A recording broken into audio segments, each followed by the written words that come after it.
കഴിഞ്ഞ കുറച്ചധികം കാലമായി സമാധാനകാംക്ഷികളായ ലോക ജനതയുടെ ഉറക്കം കെടുത്തിയ റഷ്യ യുക്രൈൻ യുദ്ധം അവസാനിക്കാൻ പോകുന്നു എന്ന രീതിയിലുള്ള ചില വാർത്തകൾ പ്രചരിക്കുകയാണ്. BBC പറയുന്നത് യുദ്ധം അവസാനിപ്പിക്കാനുള്ള കരാറിൻ്റെ അന്തിമഘട്ടമായി എന്ന രീതിയിലാകുമ്പോൾ അമേരിക്കൻ മാധ്യമങ്ങൾ അതിനോട് യോജിക്കുന്നില്ല. എന്തായാലും ഇതിൽ നിർണായക പുരോഗതി ഉണ്ടെന്നാണ് അമേരിക്കൻ പ്രസിഡന്റ് ഡൊണാൾഡ് ട്രംപ് പറയുന്നത്. അമേരിക്ക മുന്നോട്ട് വെച്ച സമാധാന പാക്കേജിലെ തർക്ക വിഷയങ്ങൾ ഡൊണാൾഡ് ട്രംപുമായി ചർച്ച ചെയ്യുമെന്ന് യുക്രൈൻ പ്രസിഡന്റ് വൊളോഡിമർ സെലൻസ്കി വ്യക്തമാക്കിയിട്ടുണ്ട്. ഏറ്റവും ശരിക്കുള്ള വിവരം അറിയാൻ അമേരിക്കയിൽ നിന്ന് നമ്മുടെ പ്രതിനിധി മധു കൊട്ടാരക്കര ചേരുന്നുണ്ട്. മധു, ഗുഡ് മോർണിംഗ്. മധു, ശരിക്കും BBC റിപ്പോർട്ട് ചെയ്തിരിക്കുന്ന അനുസരിച്ചാണെങ്കിൽ യുദ്ധം അവസാനിക്കാനുള്ള കട്ടൻ്റെ മൂലയ്ക്ക് ഡൊണാൾഡ് ട്രംപ് മറ്റേ നമ്മുടെ യുക്രൈൻ പ്രസിഡന്റ് പിടിച്ചു കഴിഞ്ഞു എന്നാണ്. എന്നാൽ മറ്റുള്ള അമേരിക്കൻ മാധ്യമങ്ങൾ അതിനോട് യോജിക്കുന്നില്ല. എന്താണ് അമേരിക്കയിലെ ടെലിവിഷൻ മാധ്യമങ്ങളും മറ്റുള്ള മാധ്യമങ്ങളും ഇതിനെക്കുറിച്ച് പറയുന്നത്? യഥാർത്ഥ വസ്തു, what is the real update? Good morning S K പറഞ്ഞതുപോലെ യുക്രൈൻ യുദ്ധം അവസാനിച്ചു എന്നുള്ള രീതിയിൽ, അതുപോലെ റഷ്യയുമായിട്ട് യുക്രൈൻ ഒരു കരാറിലെത്തി എന്നൊക്കെ ഉള്ള രീതിയിൽ കേരളത്തിലെ ചില പ്രധാന മാധ്യമങ്ങൾ തന്നെ രാവിലെ തന്നെ തെറ്റിദ്ധരിപ്പിക്കുന്ന രീതിയിൽ വാർത്തകൾ കൊടുക്കുന്നുണ്ട്. പക്ഷേ ഈ വാർത്തകളൊന്നും ശരിയല്ല. അറിയാമല്ലോ, കേരളത്തിൽ നിന്ന് എസ്കെനും ഇവിടെ നിന്ന് ഞാനും മാത്രമായിരിക്കും ഒരുപക്ഷെ വൈറ്റ് ഹൗസിലേക്ക് നേരിട്ട് വിളിച്ച് വാർത്തകൾ ഒരിക്കൽ ശേഖരിച്ചത്. അതുകൊണ്ട് തന്നെ ഈ വാർത്തകളൊന്നും, ഈ പോകുന്ന വാർത്തകൾ ശരിയല്ല, കരാറായിട്ടില്ല. എന്നാൽ ഈ ചർച്ചകളിൽ വലിയ പുരോഗതിയുണ്ട്. യുക്രൈൻ യുദ്ധം അവസാനിപ്പിക്കുവാനുള്ള ഡൊണാൾഡ് ട്രംപ് മുന്നോട്ട് വെച്ച സമാധാന പാക്കേജിന് മേലുള്ള ചർച്ചകളിൽ വളരെ മുന്നോട്ട് പോയെന്നാണ് യുക്രൈൻ പ്രസിഡന്റ് സെലൻസ്കി അല്പം മണിക്കൂറുകൾക്ക് മുമ്പ് പറഞ്ഞിരിക്കുന്നത്. മുന്നോട്ട് വെച്ച പാക്കേജിൽ യുക്രൈന് ബുദ്ധിമുട്ടുള്ളതും അതുപോലെ അവർക്ക് തർക്കമുള്ളതുമായിട്ടുള്ള പല കാര്യങ്ങളുണ്ട്. 28 പോയിന്റ് പീസ് പാക്കേജ് ആണ്. അതിൽ തുടർ ചർച്ചകൾ ഡൊണാൾഡ് ട്രംപുമായിട്ട് നടത്തും. ചർച്ചകളിൽ യൂറോപ്യൻ യൂണിയൻ രാജ്യങ്ങളിൽ കൂടി ഉണ്ടാകണമെന്ന് സെലൻസ്കി ആവശ്യപ്പെടുകയും ചെയ്തിട്ടുണ്ട്. ഡൊണാൾഡ് ട്രംപിന്റെ പ്രതികരണവും ഇതിനോടകം വന്നു കഴിഞ്ഞു. വിയോജിപ്പുള്ള ചില കാര്യങ്ങൾ മാത്രം അവശേഷിക്കുന്നു എന്നാണ് ഡൊണാൾഡ് ട്രംപ് പറഞ്ഞത്. അത് മാത്രമല്ല, മോസ്കോയിൽ റഷ്യൻ പ്രസിഡന്റ് പുടിനെ കാണുവാൻ തന്റെ പ്രത്യേക ദൂതൻ സ്റ്റീവ് വിറ്റ്കോഫിന് നിർദ്ദേശം നൽകിയതായും ട്രംപ് പറഞ്ഞു. അതേസമയം തന്നെ അവിടെ ചർച്ചകൾ നടക്കുന്ന അതേസമയം തന്നെ യുക്രൈനിയൻ ഉദ്യോഗസ്ഥരുമായി US army secretary Dan Driscoll, അദ്ദേഹമാണ് ഈ ചർച്ചകൾക്ക് നേതൃത്വം നൽകിയത് യുക്രൈനുമായിട്ട്.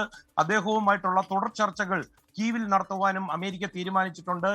രണ്ടാം ലോക മഹായുദ്ധത്തിന് ശേഷം യൂറോപ്പിലെ ഏറ്റവും വലിയ ആൾനാശം നഷ്ടമുണ്ടായ ഒരു യുദ്ധമായി യുക്രൈൻ യുദ്ധം മാറിക്കഴിഞ്ഞു. ഇപ്പോൾ ഈ കോംപ്രമൈസ് പാക്കേജിൽ വെച്ചിരിക്കുന്ന പ്രധാന ചില തടസ്സങ്ങൾ അല്ലെ തർക്കങ്ങൾ, യുക്രൈന്റെ ചില പ്രത്യേക പ്രദേശങ്ങൾ വിട്ടുകൊടുക്കുന്നതും അതുപോലെ സൈന്യത്തിന്റെ ശേഷി കുറച്ചെടുക്കുന്നതും ആയുധങ്ങൾ ചിലത് ഉപയോഗിക്കാതിരിക്കാനുള്ള രീതിയിലുള്ള ഒരു തീരുമാനവുമാണ് തർക്കത്തിലുള്ളത്. തന്നെയുമല്ല, സുരക്ഷാ ഗ്യാരണ്ടി എന്നുള്ളൊരു കാര്യത്തിൽ യുക്രൈൻ മുറുകെ പിടിക്കുകയും ചെയ്യുന്നുണ്ട്.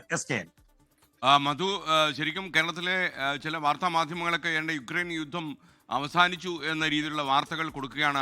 ജനങ്ങൾക്ക് വലിയ ആശ്വാസമായിരിക്കും എന്നുള്ള വാർത്തകൾ കാണുന്നത്. പക്ഷേ വഞ്ചി തിന്നകര കിടക്കുകയാണ് എന്നുള്ള രീതിയിലുള്ള മധു പറയുന്നത് ആളുകൾക്ക് വിശ്വസിക്കാൻ വൈറ്റ് ഹൗസുമായി ബന്ധപ്പെട്ടോ എന്താണ് നമ്മൾ ചെയ്തിട്ടുള്ളത്?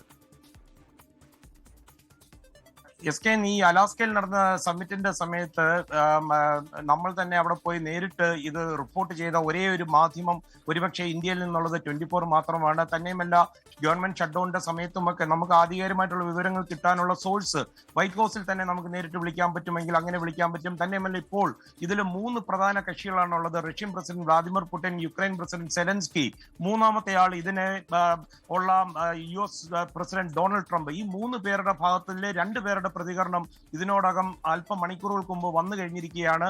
അതായത് കരാറിന്റെ തൊട്ടരികിൽ എത്തിയെന്ന് ഡൊണാൾഡ് ട്രംപ് പറയുമ്പോൾ ഡൊണാൾഡ് ട്രംപുമായിട്ട് തർക്കമുള്ള വിഷയങ്ങളിൽ തുടർ ചർച്ചകൾ നടത്തുമെന്ന് സെലൻസ്കി പറഞ്ഞു. ഈ 3 പേരല്ലാതെ ഇതിനകത്ത് ആധികാരികമായിട്ട് ആർക്കും ഒന്നും പറയാൻ സാധിക്കില്ല.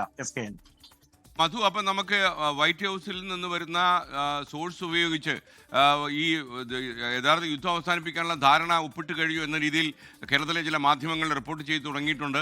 അപ്പോൾ ഇത് അങ്ങനെയൊന്നും എത്തിയിട്ടില്ല എന്ന് നമുക്ക് ധൈര്യപൂർവ്വം നമ്മുടെ പ്രേക്ഷകരോട് പറയാമോ? തീർച്ചയായിട്ടും പറയാൻ. തന്നെയുമല്ല, പുടിൻ ഈ ഏറ്റവും ഒടുവിൽ ഈ 19 പോയിന്റ് പാക്കേജിലേക്കാണ് ഇത് ഫിൽട്ടർ ചെയ്ത് വന്നിരിക്കുന്നത്. ഈ ഡ്രാഫ്റ്റ് പോലും ഒരുപക്ഷെ വ്ളാദിമിർ പുടിൻ കണ്ടു കാണില്ല. അതുകൊണ്ടാണ് സ്റ്റീവ് വിറ്റ്കോഫിനെ മോസ്കോയിലേക്ക് അയക്കുമെന്ന് അല്പം മണിക്കൂറുകൾക്ക് മുമ്പ് ട്രൂത്ത് സോഷ്യലിൽ തന്നെ ഡൊണാൾഡ് ട്രംപ് പരസ്യമായിട്ട് പറഞ്ഞിരിക്കുന്നത്. ലോകത്തെവിടെയായാലും ഏത് സമയത്തും 24 വാർത്തകളും ഓഗ്മെന്റഡ് റിയാലിറ്റി പാക്കേജുകളും എക്സ്പ്ലെയിനറുകളും വിശദമായി കാണാൻ ഞങ്ങളുടെ YouTube ചാനൽ നിങ്ങൾക്ക് സബ്സ്ക്രൈബ് ചെയ്യാം.